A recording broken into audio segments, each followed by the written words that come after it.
Probably.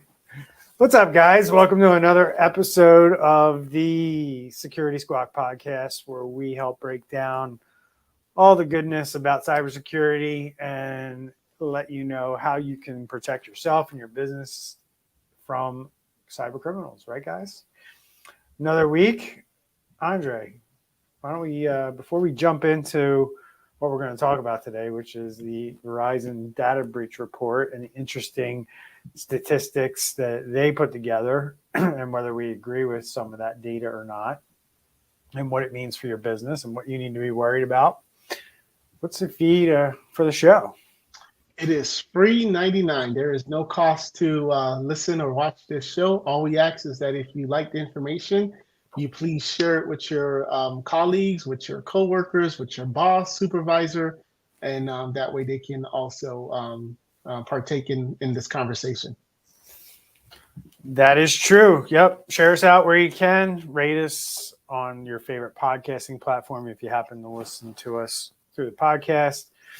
And remember, throughout the show, if you're watching us on social media live right now, you can drop comments down in social media as long as you give StreamYard permission.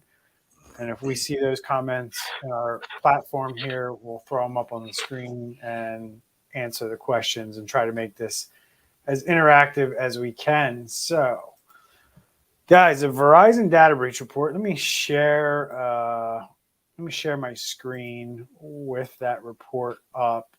That's the one I want to share. And there it is. There's the data breach report for 2023 from Verizon. And there's a lot of decent information in here to start working through so people can start to understand what's happening out there today, what the threats are, and really, start developing a plan of attack for dealing with this stuff on a lot of different levels. But I think this report is good because it gives people an idea of the frequency or the popularity of certain things. And really, those are the things you should be focusing on, right? Because if you got an 80% chance to experience some kind of cyber attack in your business versus something else, like something is like 80% more than everything else, you're going to want to maybe start focusing in on protecting yourself from those threats or doing the things that are highlighted in this report. And there's a lot of things in this report that are skewed one way or another, and we're going to highlight all of that today, so to maybe give some businesses a leg up on some of these attacks and bringing some of these statistics down or what have you. So before we jump into the nitty gritty of going through the report, guys, you guys want to share any kind of one thing that stood out for you guys in the report? Based on what you're seeing here, is there anything you're seeing? Yeah, one of the things they talked about was that I think it was 8 out of 10 breaches is on organized crime. I think this is important because someone's job, someone's business is to go after your business and to take the money from your pockets and the money in your bank account. It's not just some kid in a hoodie and he purchased a $20 software online and he got into your system. This is a real business, and as we've talked about in the past, they have a whole organizational chart. They run as a real business to try to get into your accounts and stuff like that. So not only that, they're a criminal business. So the rules don't apply to these guys. So they're not playing under the same set of rules that you are in your business, where you're doing things above board and ethically. Go ahead. Well, I didn't mean to cut you off. Sorry about that. Just that, there's a lot of implications there as well, just based on what Andre said, because if they're criminal organizations, don't expect to get what they say they're going to give you. So we know that only about a third of all data comes back when people pay the ransom. I think the majority of people get most of their data back, but it typically almost almost never all comes back. So there are a lot of implications off of what he said. And then the thing that really stuck out with me was the whole 84% of the attacks are targeting people. We have to remember these are organizations they dealt with specifically. We heard an FBI agent a few weeks ago say 95% of all attacks start with email, which is targeting people. We just know that that number is really huge, and this really backs it up. Yeah, 100%. So, Randy, going through the report here, one of the things that is highlighted is attackers are definitely finding new ways to dupe victims for money. You know, a lot of people still get hung up, and I think that's the one thing. If I was to say, what's the one thing that this report, what's the story that it tells? And I think the story that this report tells is that, yeah, you need to be worried about ransomware, but ransomware is kind of the least of your problems. I don't know if you guys agree with that, but that's kind of what I feel like I'm reading in this report. Like, you have a lot of other things to worry about besides ransomware.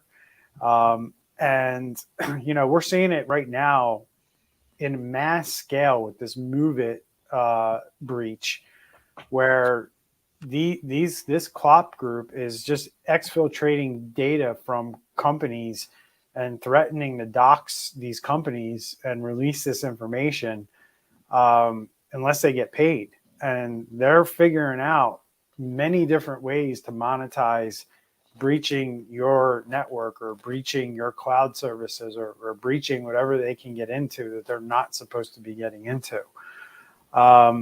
So, you know, that was one of the things I took out of this is like, okay, now we're starting to look at data where, you know, it's not even about just taking money from you. It could revolve around gift cards. It can revolve around many different ways that these guys can make money selling personal information, you know, to people who are experts with identity theft. These are all different ways that these guys are figuring out how to monetize what they get when they breach these networks. So if we look at the summary of findings here on the first page, you know, just some stats: 83% of breaches involved external actors. That's a pretty big number, right? That tells you that only 17% are coming from other places like internal threats. And we'll dive into, as we scroll down here, we'll see like what's the other 17%, but 83% come from the outside, from people you don't know, from people that are external to your organization. And then 74% of those breach involved a human element. So it means like a human messed up along the way. And you think immediately, what's the first thing that probably comes to your mind, guys? Like clicking on a phishing link, right? Yep. Or some kind of social engineering attack, right? But at the end of the day, if you really think about it, the human element is also when you consciously make a decision not to patch something on your network that it's a known vulnerability. That is considered part of the human element here because, you know, you may have not have known about it, you know, and that's a human element issue, or you may have, you know, known about it and decide we're not going to do anything around that, a la Rackspace, a la so many other companies that got hit with the Exchange vulnerability that was running wild out there, and there's still servers exposed today around that. This is what we're talking about when we say human element, that basically somebody made a decision to take an action that resulted in a data breach. Yeah, in 2021, in 2021, that number was 35%. Then the following year, 82%, and now it's 74%. So it's a big, big leap. And you could almost, Brian, to go off your point there, I mean, you could almost say almost all involve a human element, because at what point, you know, a human heard the truth. The only way is a 0 day. Yeah, exactly. And then that 0 day has to be able to work off of, you know, coming something into that was created by a human. Exactly. So, I would almost say that number, if we're looking at it that way, it's almost even higher than that. But now, the one stat that really popped out at me on this page was the 49% of breaches involving credentials, right? Meaning that these guys have your credentials and they're just using what they have out there to do this stuff to the tune of almost 50% of the time. That means you're not changing your passwords and you're not using a password manager. And you're not getting the intel that your passwords are out on the dark web. I mean, to really get this number down, you need to have a company who's telling you, hey, your credentials are exposed on the dark web. Stop using this username and password immediately. That's how you mitigate things like this. Go ahead. I want to give a little example of that. Was this very recently had a existing customer reach out to us because they had a credit card fraud and just want to make sure that all was well. And we're like, yeah, we're doing all the things. Well, it turned into 4 cards from 4 different providers. And so, we're kind of scrambling around here. We're having our SOC team go over all the data, making sure there was nothing that we missed, on and on and on. We find out that all 4 accounts were on banks that had credentials that had been leaked in breaches. We're getting a notification in Keeper that wasn't seen, obviously. And we logged into all 4 accounts. All 4 accounts allowed you, with your password, to pull back and get your credit card number, the expiration date, and the code with no further, you didn't have to do any kind of verification. So it turns out it was just credential leaks. So they were able to take credentials that had leaked on the dark web and then just start logging into banks. And then they were able to get credit cards and then try to commit fraud. Thankfully their banks caught it, so nothing really ever came of it. But that was a kind of a classic example of a credential attack right there that this is talking about. Yeah, and I don't know how it is for you guys, but that's one of the biggest pushbacks we get. Do a cybersecurity training, yearly, do different exercises, things like that, no problem. But when it comes to stop saving the passwords on Chrome and Edge, I think that's been the biggest pushback that we get. What about for you guys? that I've run into that personally in the last couple of weeks, where it's so easy. It's so much easier to store it in the browsers. And what people don't realize, though, with one little bitty program from Nearsoft, all you got to do is change one little byte on it and nothing will get detected. You can run that little program. It'll put in a spreadsheet every password that's stored on that computer in a browser with no admin access required whatsoever. I think we talked about that recently, but yeah, get the same kind of pushback, man. And it's frustrating. I guess, I don't know, frustrating, dumbfounding and frustrating kind of all rolled into one. Yeah, it is. I mean, it's just awareness. It's just people need to be brought to a point where they understand this stuff. We are providing security awareness training every week on this podcast. So if a company just gave people access to our Facebook page, they would get enough education there so that they would really start to understand that, listening to Randy and not using those things and using a password manager is, how you avoid things like this. So the last one, what's that? Let me add, what's really true. Let me add to that is the example that I mentioned, the CEO. I reached out to the CEO and they've basically said, we're telling our whole company, you've got to use Keeper. You got to get out of the browser. And if you don't like it, this is not the place for you to work, basically. So that sometimes this was kind of an eye-opening thing for them. And, we were able to tell what happened and figure out how it happened and all that. But, eye-opening thing to kind of bring it all back around. If you get that kind of buy-in from the top, then you're more likely to get it from the rest of the employees. Yeah, 100%. And then, the last stat on this page, which, I talked about a little bit at the top of the show, but just 24% of breaches involve ransomware.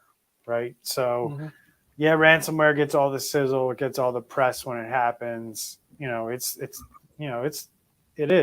big deal. You get locked up with ransomware, you're going to pay a lot of money. And I think that's why it gets sensationalized, because things like business email compromise being probably the biggest problem most businesses face.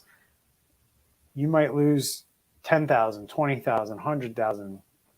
You're not, very rarely are you losing multi-millions for business email compromise. Now you can collectively, depending how long they're in there and how what they have access to for the business email compromise. But ransomware, tends to be the kind of the celebrity malware, so to speak, because when you get hit with it, it's usually going to cost you a whole lot of money. And obviously the disruption that it creates in a business is just absolutely ridiculous.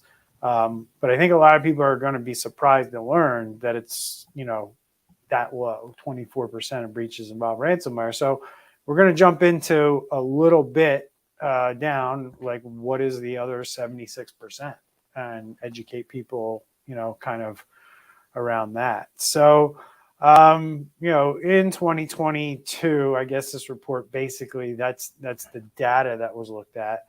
We kind of already mentioned the threats from the outside, internal threats, roughly around 17, 19%. Partners are way down here, guys. And I wanted to bring this up because it seems like partners is really low, but we know that third-party risk assessments there's a big push from cyber insurance, from compliance, from state laws to start looking at and evaluating your partner's cybersecurity. And I got to ask the question, based on this data, and maybe there's other reports that tell a different story, should businesses be worried about their partners, or is that maybe, what are your guys' thoughts on that? Because this tells me I need to worry about cyber criminals, external guys breaking in. I need to worry about my own internal employees, a mixture of both. But my partners, they don't really seem to be a big risk to my business. I mean, it's really all of the above. We just saw recently, like in the last few weeks, we talked about a financial company that just got hit with a big fine. Now I realize there's different laws apply to different companies, but they just got hit by a big fine, not because there was a breach, but because they weren't properly vetting their third-party partners. So this is not really do I do this or I do that or do I do that? It's really all the above. You need to properly vet your third-party partners. They can still cause attacks. They can still not cause attacks, but they can still be where the bad actors get in. And at the end of the day, you also need to remember that this is from Verizon, and there's a specific size of company that they deal with. And so we're not getting a segment of all business. We're getting a segment of the businesses that they deal with. This number may be higher or lower if you get out into the general, business population, if you will. But short story long, it's all the above. You still have to vet your vendors and your partners and things like that. Yeah, I definitely see next year this report. I mean, let's look at Move It. We talked about that the last few weeks. Right. New York Education Department just released 45,000 students' information is compromised. That was just reported yesterday. So definitely see this moving higher on the list.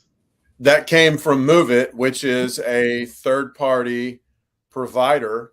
A lot of IT people know that. They've been around forever, and they've had, the FTP thing from a long time ago that IT providers used.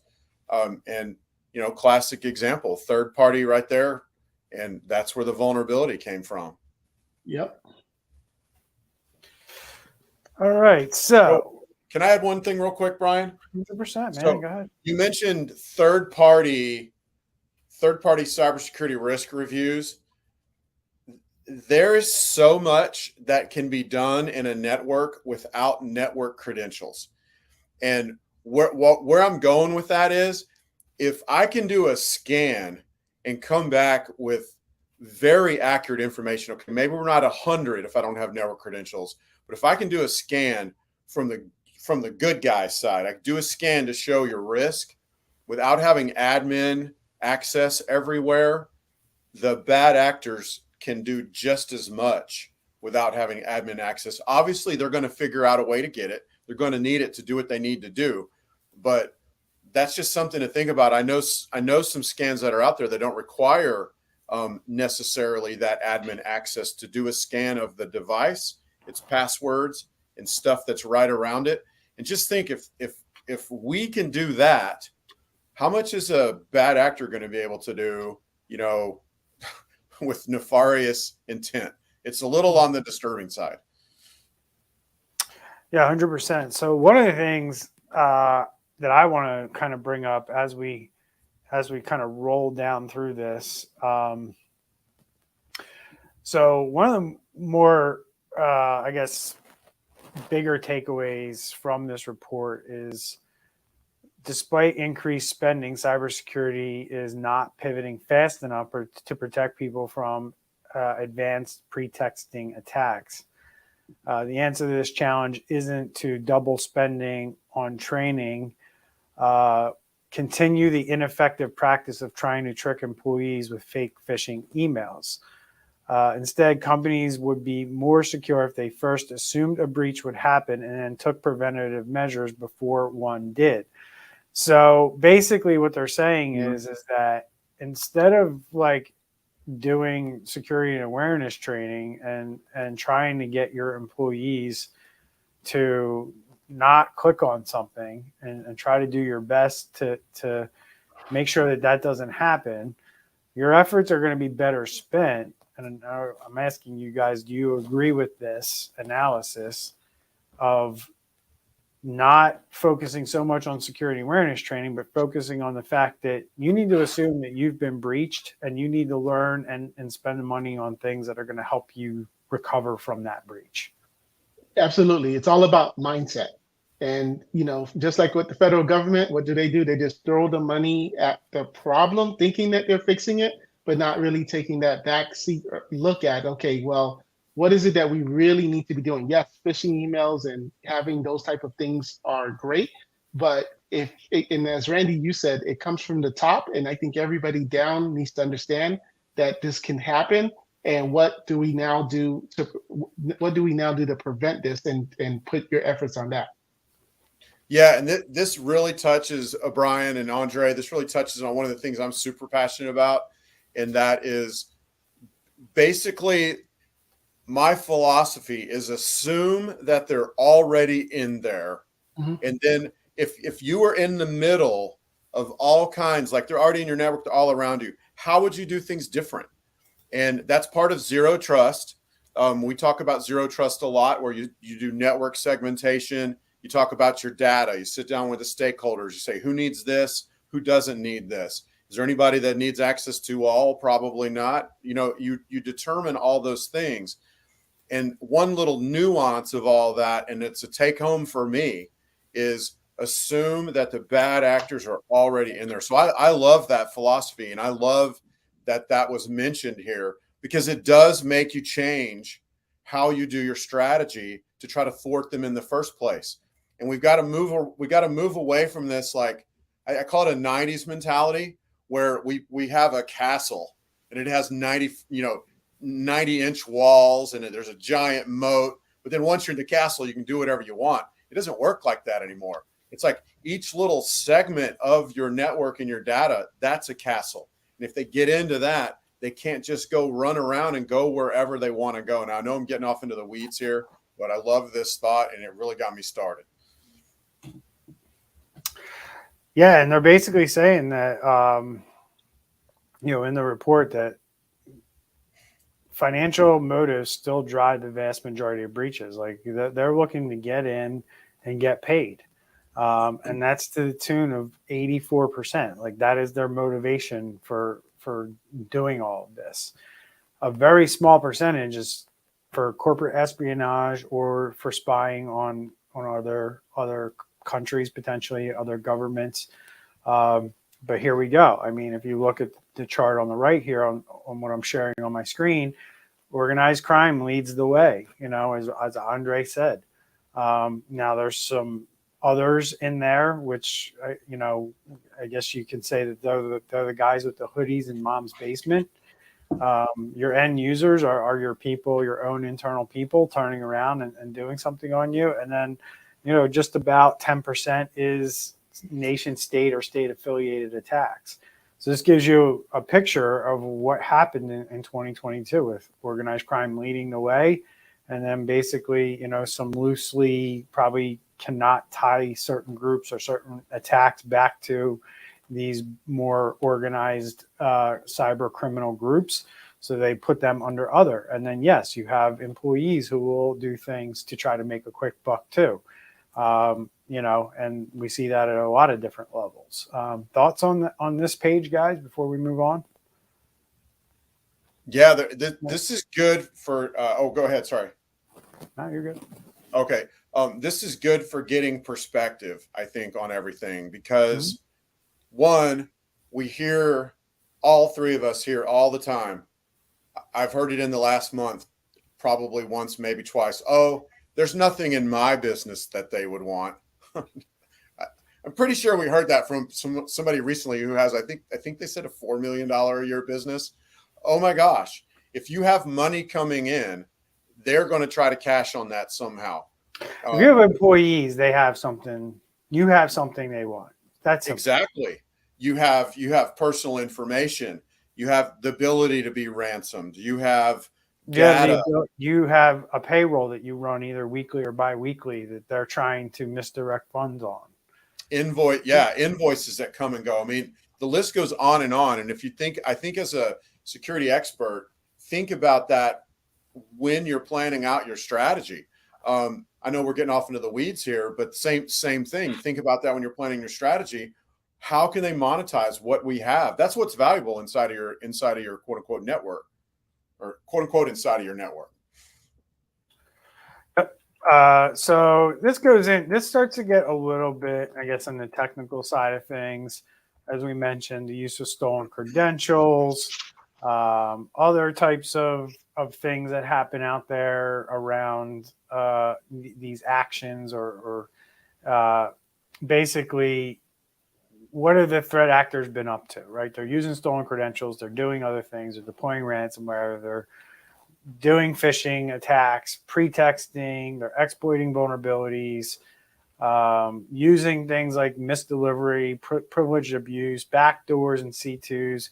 This starts to get really technical. You really need to know what you're doing here. But quite frankly, like the really technical stuff is the minutia, right? The easy stuff, stolen credentials, over 40% of what goes on there.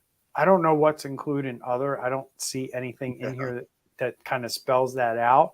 But just think about it. I mean, other ways that they're getting in, right? And then ransomware is, again, in that 20, 30% range.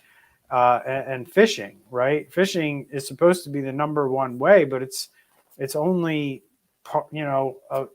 it's less than 25% of their war chest of what they're actually deploying out there. So a lot of weird information coming out of this one and how we're looking at it. But you would think that phishing would be way up above use of stolen credentials based on how the world kind of teaches companies like, hey, teach your people to spot a fish and stuff like that.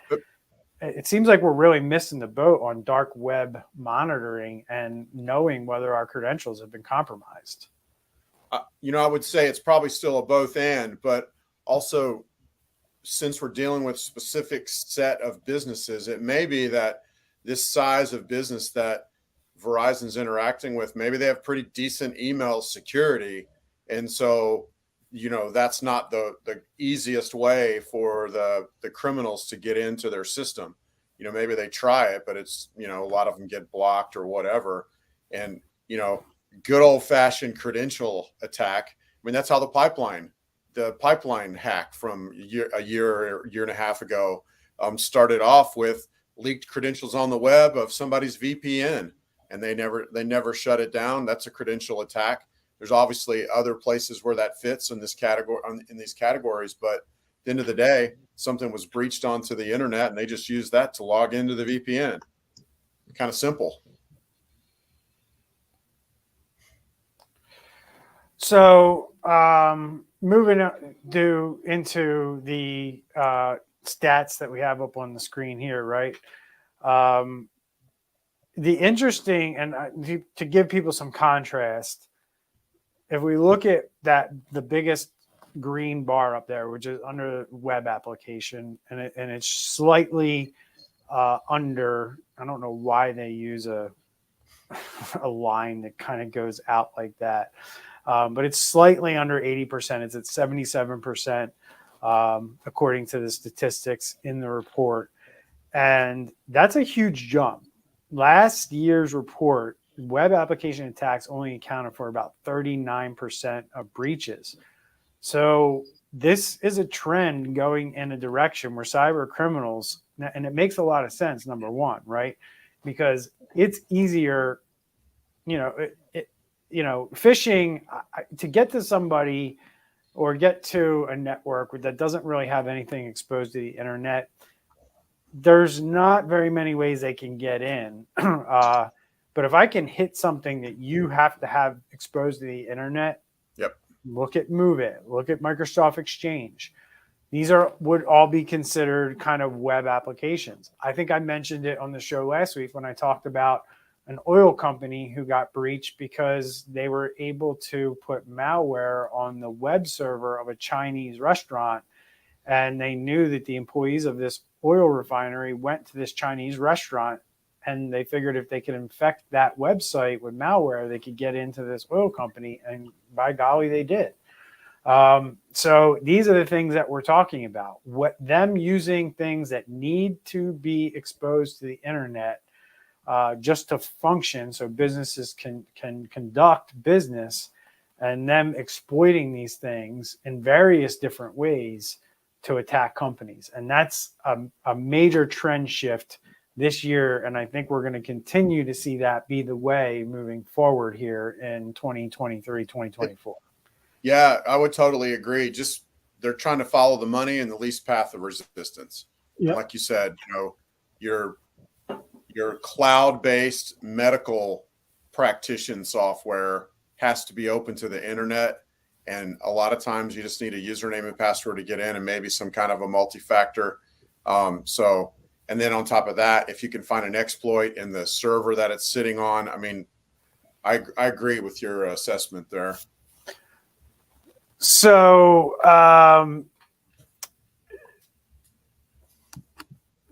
going down the list here, I'm just trying to pull out some more stats. I'm going to skip right over a lot of this stuff right here, and you guys, we'll link to the report. You can just Google it to find the report yourself if you want to look really into details. We're wrapping up here in about 7 minutes? Is that right, Randy? Looks like it. Yep. Okay. So, again, going into use of stolen credentials for initial access. Vulnerabilities are slight second here. Brute force, meaning they're busting down the front door by guessing usernames and passwords. And let's just stop on this one real quick. Would you say that they're guessing passwords that are weak, or would you say that people are putting things out there with default credentials and they're just testing default credentials and getting into certain things that are exposed to the internet, like firewalls and FTP servers and stuff like that? As Randy said, path of least resistance. Right. And then all these other things require some pretty extensive skills to get in place in the first place.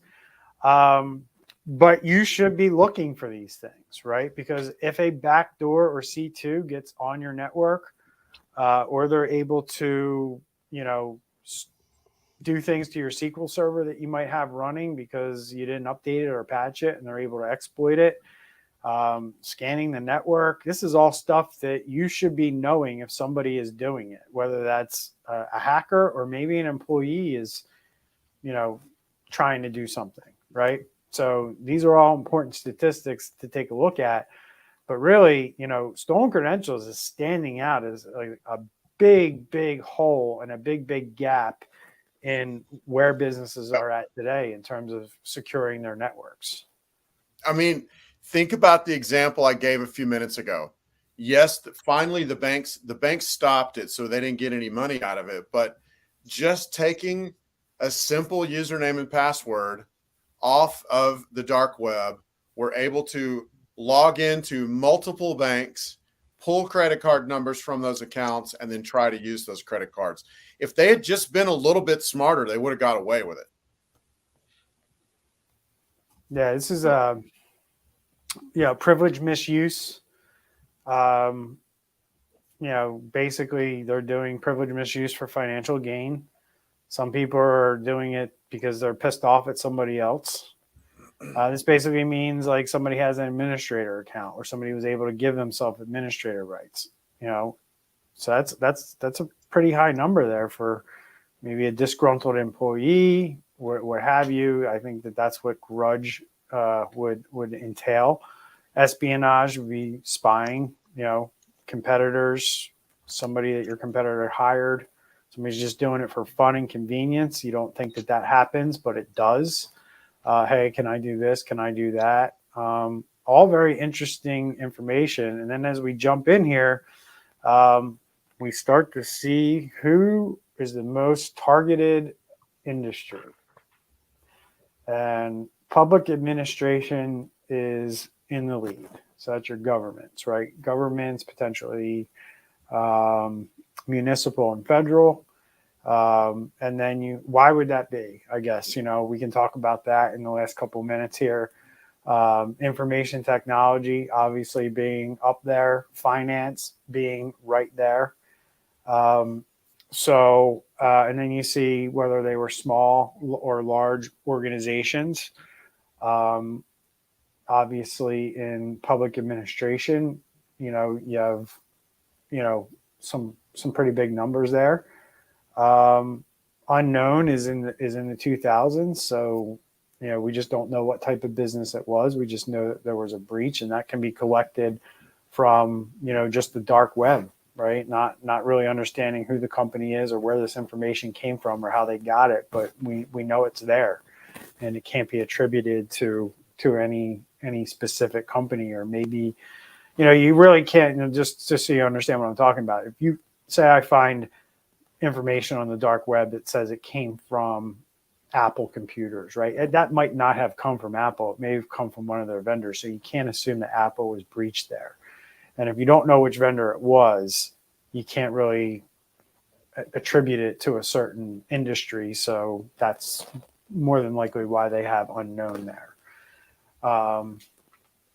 So anything else stand out to you guys in this report as we wrap up here in the last couple of minutes? I mean, I think it is a good report. I think it's eye-opening. And I also think businesses should use this intelligence to decide where they're going to focus their efforts for cybersecurity in the next 12 months until the next report comes out. I know IBM does a similar report.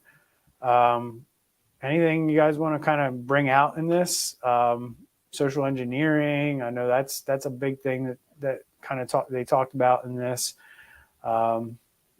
Anything stand out to you guys? Go ahead. No, go ahead. I was surprised on this list how high manufacturing ranked on the list that we just went over. I'm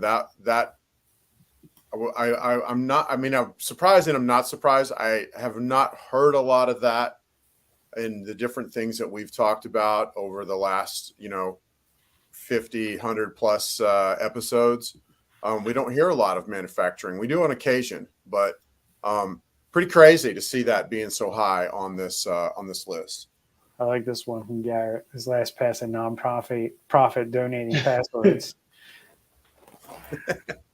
So he does real quick. I don't know if you want to hit these questions up. We got a bunch here at the end, but how do you suggest vetting cloud vendors?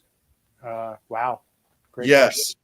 huge yes, especially if they're new. Find out what they're going by the NIST framework. Are they SOC 2 compliant? What do they do? My biggest favorite thing to ask is, what do you do for code review?